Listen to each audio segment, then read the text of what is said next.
Hello wonderful people, Connor Whitmore here again with another video for you on the Nawtystep channel, and today I'm going to be discussing why it is that dubstep is so popular compared to other bass genres. This video comes about because of a tweet I wrote a couple of weeks ago talking about reviewing genres other than dubstep on the channel, and I got a response from the one and only Social Kid, who has been one of the most prominent mid-tempo producers for a fair few years now, who said, why not make a video on why dubstep is so popular and powerful in terms of the general context of bass music at the moment. And I've had other people mention this before as a video idea, and so yeah, I thought I would get it together. Again, like the opinion piece from last week, it's going to be more of a question than a statement from me, because really I don't think there's a definitive way of knowing for sure that dubstep is more popular than D&B, house, trap, whatever. It just seems to be far more in the public eye on social media, and that's the impression that I and many others get, you know. I'm not saying that dubstep is outright more popular than those genres and others.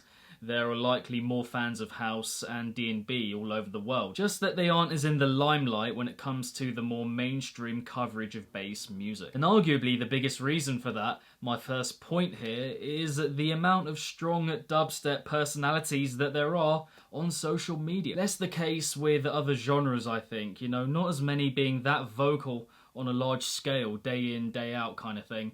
It's most concentrated in dubstep for sure.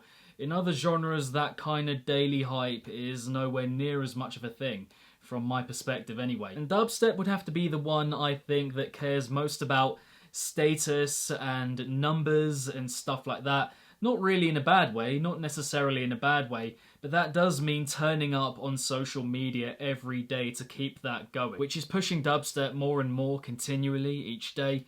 And you know, most of the big figures in the genre are pretty active on social media every day. And you know, lots of fan interaction and opinion. It's brilliant, it's great. And that's what the culture's about. Whereas, you know, for D&B, for example, not as much the case, I would say. Comparatively, D&B producers aren't as vocal generally. Trap as well, you don't have as many figures like that. House music, you have a few, but again, nowhere near as many as dubstep. Dubstep has loads of them tweeting, sharing every day, and that just adds to the general hype of the genre overall, I would say. It can be good and bad, as I mentioned earlier, but fact of the matter, it does happen a lot. Secondly, could it be because of the music itself?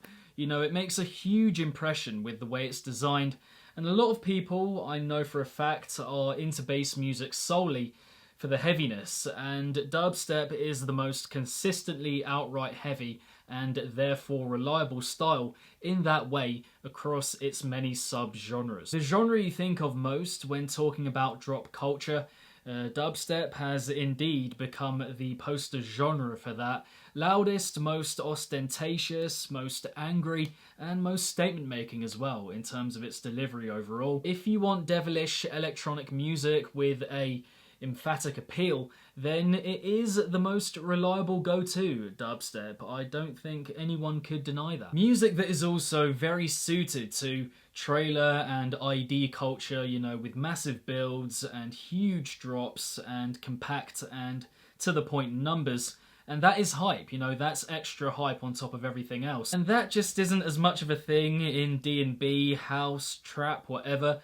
Dubstep overall is also a lot more on it and official with announcing and releasing music on the whole, which is fantastic. That's what you want as a reviewer in particular. A seriousness and rhythm and culture to a release schedule, you know. That is so in place and fixed in dubstep, whereas it isn't in the other genres. So yeah, again, that in itself is hype. My third point here being that there are many different dubstep sub-genres out there and avenues for appreciation. You know, each sub-genre of dubstep is a movement, a community, and particular group. Whereas I'm not sure you could say that of sub-genres from house and trap, for example. You could for D&B, I think, you know, you have Jump Up, Liquid, and many others, but not on the global scale of dubstep, in my opinion. Many different subgenres, all wildly different, which bring in many different kinds of producer and fan along with it. You know, you got brostep, rhythm, melodic dubstep, deep dub, deathstep, tear out, and many more. And they all have their own loyal group of followers and figureheads when it comes to musicians as well. You know, you've had spin-off genres like hybrid trap, G-house, and bass house rising at the same time as rhythm.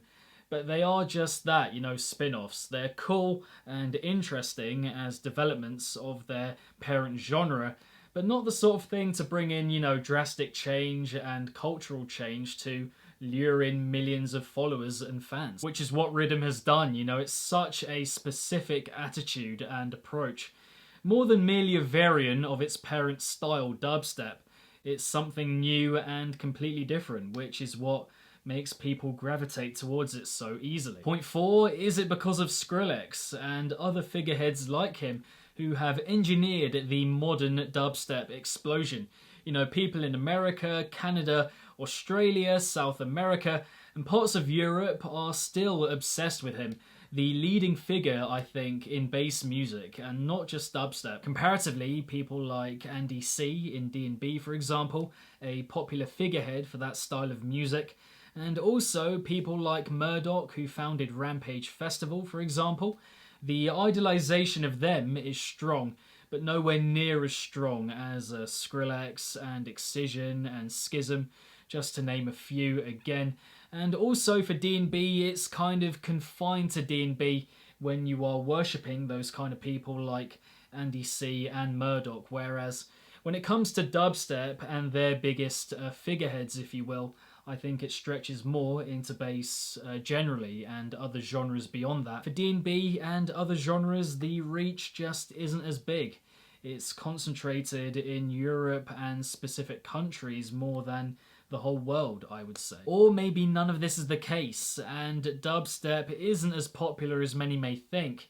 You know, hearing it from producers and fans alike from other genres that dubstep is by far the most popular bass genre makes me think that it is the case, but you do have to consider the opposite, of course. You know, does a fan of house music, for example, feel how active dubstep producers and fans are generally in comparison on social media? Is dubstep still all over their social media, or is it more house-related stuff? You know, you could ask people from trap and D&B as well. It would be quite interesting to find out. I must say, as someone whose job it is to keep up with everything bass-related, the dubstep prominence is definitely there. You know, there are simply far more outspoken, vocal, and highly influential figures in that genre of bass music than any other, no doubt. You've got a few from every genre, but dubstep absolutely blows them out the water in terms of the amount of people doing daily interaction, keeping the genre ticking along, functioning and thriving. And when you add to that all of the stuff I've mentioned already, it makes sense for both good and bad. But you know, that's my own experience and observation. A lot of these points are variants of each other, but I hope they all made sense.